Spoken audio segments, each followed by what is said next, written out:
I found the bunker of a prepper family who went missing 3 years ago. Dr. Daniel Vance was a smart man. Too smart for his own good, maybe.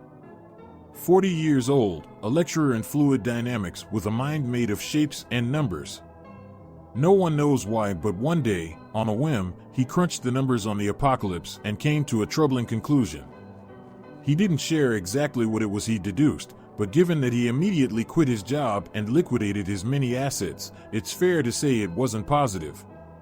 Swept up in the wake of this tremendous upheaval was his wife, a 24-year-old PhD student who had grown infatuated with Daniel some time before. She loved the strange bear of a man who could just as easily build a log cabin as he could explain the idiosyncrasies of an asteroid's orbit. Speaking to Daniel always left you with the profound impression he was right, so when he told her what he wanted to do, she agreed. 15 years and 5 children later, the Vances were living in the distant woods just beyond my hometown. They were enigmatic, richer than the Pope, and extremely serious about their prepper lifestyle. But they were also funny, easygoing, and incredibly compelling to speak to. Larger-than-life survivalists who swept into town with bizarre requests that thrilled local businesses. Vast quantities of cement, iron, lead, and steel were all shipped through the remote mountains so that the Vances could build their shelter. The advanced methods they used to keep it secret were legendary. Daniel had once spent 6 months earning the license necessary to drive HGVs up to his compound so that no one else would lay eyes on it. And on one occasion, when a company had refused his request for GPS tracker-free vehicles, he bought them out wholesale so that they had no choice. So when they stopped appearing in town during the pandemic, when requests for food and goods stopped and all contact was dropped, most attributed it to lockdown. They had a bunker and had spent their entire lives training to be self-sufficient in the face of civilization's collapse. Even Alexander, the youngest at just 3, was already collecting firewood as a chore and learning what local plants were edible. Most of us just assumed that if anyone could ride out COVID without breaking a sweat, it would be the Vances. The reality turned out to be something else. When the worst came to light, we discovered that Daniel had used the pandemic as an excuse for a dry run. The family intended to spend 6 months in lockdown and essentially beta test their fallout bunker. 3 months in, and the sheriff received a distress call on the radio. Coordinates were provided by the hushed voice of a sobbing child that most assumed was Alexander, even though that's never been proven. The police arrived and found the bunker still sealed. It took hours for emergency responders to cut into the door, all the while efforts were made to contact the family within, but to no avail. Once inside, police were left dumbfounded. There was no one to be rescued. No bodies. No survivors. There was evidence the door's locking mechanism had failed and trapped the Vances inside with no way out, but if so, where had they gone? Beds and cots lay everywhere with moldering yellow sheets, buckets close to hand with stains all around them. Some doors were barred, others smashed to pieces. There was even evidence of makeshift quarantines and, in places, what looked like violence. The police, usually a fantastic source of gossip, were not forthcoming until the town demanded answers and the sheriff was forced to offer only the barest of outlines. An outbreak of a waterborne illness had struck the Vances down not long after they were locked inside and unable to seek help. Rumors of contagion were overstated, fueled by the unrelated rise of COVID. Whatever contaminant had killed the Vances, it was non-organic in nature. No need to panic. The Vances loved ones had been notified.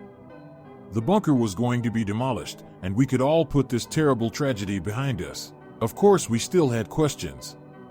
1,000 of them. Why hadn't the family called for help? They had radios, computers, smartphones too. They were survivalists, not Amish. And where were they? What had happened to their bodies? Why hadn't they simply left? We shouted these and more at the town meeting, but the police simply refused to comment. For most of us, the excitement lasted another week or two until we realized we weren't getting answers anytime soon. Besides, the pandemic was in full swing and most of us had other things to worry about. The tragic story eventually faded until it was just one of those awful things in the town's history that we didn't talk about. I was as guilty as anyone else of just forgetting about it. I certainly never expected to find the bunker out there in the woods, faded police tape still on the open door that hung wide open with scorch marks around the lock. It stood out in the woods like someone had cut a hole right in the fabric of reality, the darkness so deep and black it almost ached to look at. The sight of it made my heart drop into my stomach. It radiated pain. Does that make sense? I think some part of my lizard brain picked out details that wouldn't become apparent to me until I got closer, like the bloody finger streaks that stained the handle from where someone had scrabbled furiously at the lock without success. And the tiny viewing window had been smashed with a hammer that still lay nearby. I needed only to glimpse it to imagine the family taking turns to stand there and scream into the woods desperate for rescue. Under any other circumstances, I would have run. But I'd gone there looking for my dog, and my light revealed a few wet paw prints making their way down the dusty concrete tunnel.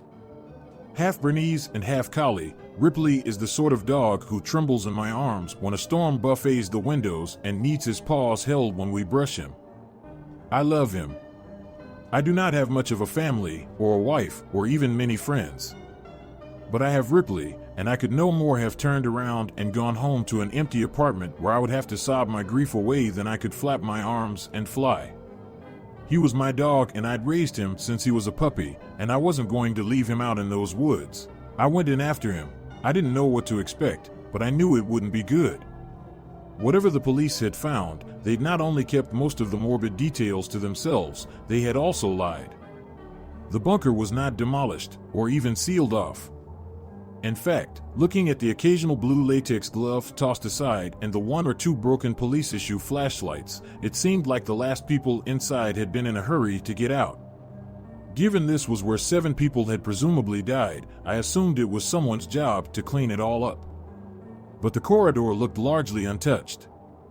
Just a few meters in and manic writing started to cover the walls, the desperate scrawls of a lone survivor left there to be rediscovered like cave paintings. Most were deliberations on how to get out. Diagrams, blueprints, equations, and formulae. All focused on the door and the circuits responsible for its faulty lock. I instinctively assumed they belonged to Daniel and that he'd been the last to die. What a god-awful fate for a man to outlive his children. And yet it got worse. Slowly the writing changed from equations and plans to a desperate scrawl. The same few phrases repeated over and over. 5 doors. 5. Not 6. 6. Didn't make it. Didn't make it. 6 doors. 6. It seemed like the kind of thing you'd find in an asylum. A psychotic rambling punctuated only by 6 paragraphs right at the end. Each letter was impeccably neat, and each small paragraph was topped with a beautifully drawn Christian cross. Elliot Vance, aged 15. A gifted guitarist. He liked boys even though he thought I did not know. I loved him with everything I had. He would have made a great man. Alicia Vance, aged 14. She liked to paint and to shoot. She had her mother's mean streak. It would have served her well in the future. Elijah Vance, aged 8. The smartest of us all. These were Daniel's memorials to his family, and seeing the words lit up by my torch was a haunting insight into the overwhelming despair he'd endured. He must have realized he wouldn't get the chance to speak at his family's funerals or to write their obituaries. This was his last desperate way of making sure the world might one day know them as he did as real people. The words marked the end of the tunnel, standing adjacent to a trapdoor in the ground. It was not open, but the tunnel came to a dead end immediately afterwards and Ripley's prints disappeared at the hatch. I feared he might be in danger, but still I stopped and looked at the bunker door 20 meters behind me. The once gloomy forest looked so bright, even on this cloudy day, the air dotted with rain. A part of me felt like I was leaving the whole world behind as I began to climb the ladder down. I entered a large circular living space that was packed with furniture and little nooks and crannies. The walls were covered with folding beds and tables, and every inch was multifunctional. A dining space could become a sitting space, which in turn might be where someone slept or even exercised. It all depended on what particular bit of furniture you unfolded or unclipped or unfurled. 7 people in close quarters, nowhere near enough privacy. It made sense they went with this cluttered, overlapping use of space. But it was still a large room, bigger than most studio apartments. And there were a few corridors that led deeper into the earth, telling me the bunker had unseen depths. I looked for some sign of my dog and soon found his trail, but this far from the rainy cops, Ripley's prints were starting to fade. After barely a few meters, they petered out vaguely in the direction of a nearby door. I wanted to follow, but stopped myself from rushing onwards. It was unlikely Ripley was getting out any other way, and I'd do us no good getting hurt myself. I decided to take a look around and quickly spotted a dinner table. If I needed proof the police had not bothered with a cleanup, this was it. The plates were still out, the food rotten to a strange blackened husk. A child's hat lay across one place setting, the once creamy fleece turned a sickly green and yellow. The chairs had their backs reinforced with wooden beams fitted with long grooves so that something the width of a nail could slide into them. And on each of the cushions were foul-smelling stains that looked oddly like an ass print. I touched one with gloved hands and the material crackled audibly. Whatever it was, similar stains were on the cutlery and plates, and there were even handprints of it placed firmly on the tablecloth.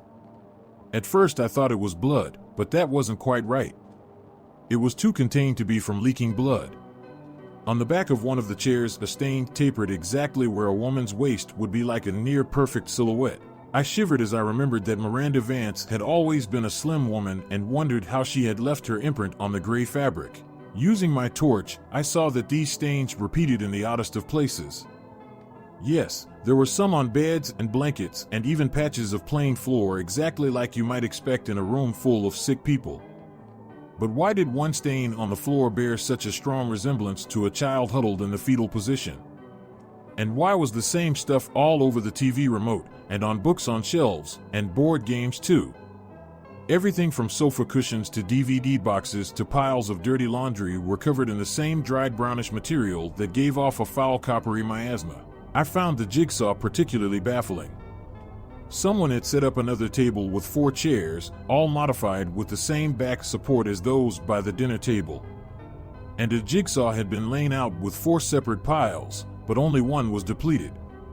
The rest looked largely untouched, almost like someone had portioned out pieces for 3 other people who had absolutely no interest in going along with it. Maybe Daniel had tried to keep up morale while the family were sick.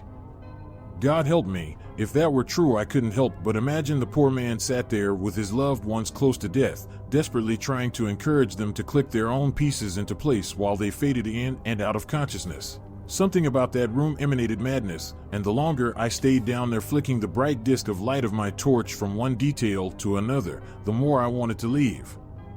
One door had wooden beams nailed across it. One sofa had been partially disassembled. Multiple beds had been burned. And all the light bulbs had been removed and put in a box on the kitchen countertop. Looking up at the ceiling, I finally had some insight into why the police were so confident the Vances had not survived despite never finding their bodies. Someone had jammed a human finger into one of the empty sockets, almost like they'd expected it to glow with the flick of a switch. What was it about this place that had caused the police to leave and never return? Not to even take that finger and test it for signs of illness, or even just to confirm who it belonged to. I decided it was time to hurry up and find my dog. People had died in that place, and while I'm not superstitious, I can't be the only skeptic who has done the calculations in his head and realized it costs nothing to be respectful of ghosts. That bunker was cramped, terrifying, and the air stank so bad I started to worry I'd get sick myself. It served no one any good to linger. But I'd be damned if I'd just walk away and leave Ripley to rot down there.